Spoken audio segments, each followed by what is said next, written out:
میرا غفلت میں ڈوبا دل بدل دے،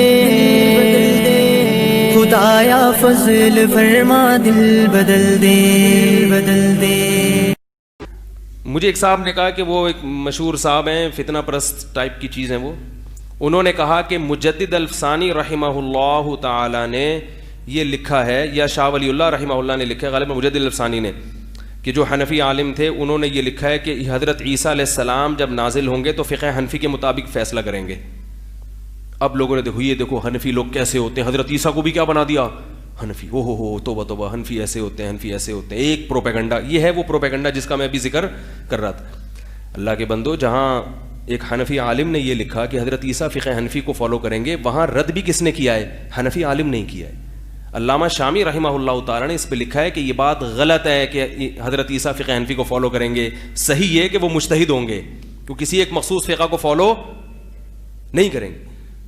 تو آپ صرف کسی حنفی عالم کی وہ عبارت جو جس سے پروپیگنڈے کا آپ کو موقع مل رہا ہے وہ تو ہائی لائٹ کر رہے ہیں، اور حنفی عالم نے ہی اس کا جواب دیا، اس جواب کو آپ ہائی لائٹ نہیں کر رہے۔ اس کا مطلب کیا ہے؟ یہ جو میں نے بھی قرآن کی آیت پڑھی نا، بل ہم قوم خصمون، اللہ کہتے ہیں ان کا مقصد کیا ہے؟ جھگڑا کرنا، جھگڑا کرنا، امت میں اختلاف اور انتشار ڈالنا۔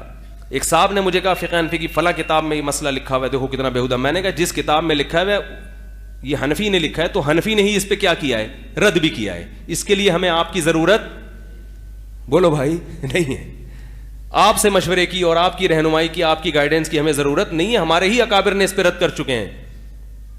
سمجھ میں آ رہی ہے بات؟ تو اب اتنا ٹائم نہیں ہے کہ ہم ہر کلپ پہ بیٹھ کے کلپ بازی کلپ بازی کلپ بازی کلپ بازی، اور بھی غم زمانے میں محبت کے سوا۔ لوگوں کو خود ہی اتنی ایک سمجھ ہونی چاہیے۔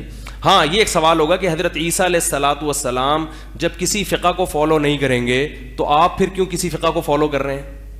کیا خیال ہے بھائی؟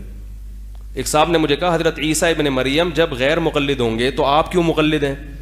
میں نے کہا حضرت عیسیٰ کے بارے میں قرآن آتا ہے وَيُعَلِّمُهُ الْكِتَابَ وَالْحِكْمَةَ، اللہ نے حضرت عیسیٰ کو کتاب کی تعلیم یعنی قرآن کی تعلیم دی ہے۔ جمہور اس طرف گئے ہیں، اور قرآن حدیث کے بغیر ممکن نہیں ہے، اور قرآن اور حدیث کا نچوڑ ہے فقہ میں۔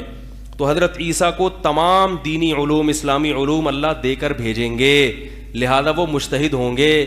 ہم تقلید کے قائل ہیں آپ جیسے لوگوں کے بارے میں اور اپنے جیسے جاہلوں کے بارے میں۔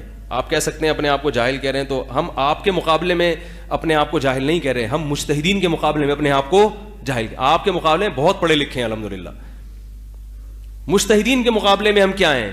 ابو حنیفہ کے مقابلے میں زیرو ہیں، امام شافعی کے مقابلے میں زیرو ہیں۔ تو اسی طرح جب حضرت عیسیٰ ابن مریم نازل ہوں گے تو ان کے علم کے مقابلے میں ہم کیا ہوں گے؟ زیرو۔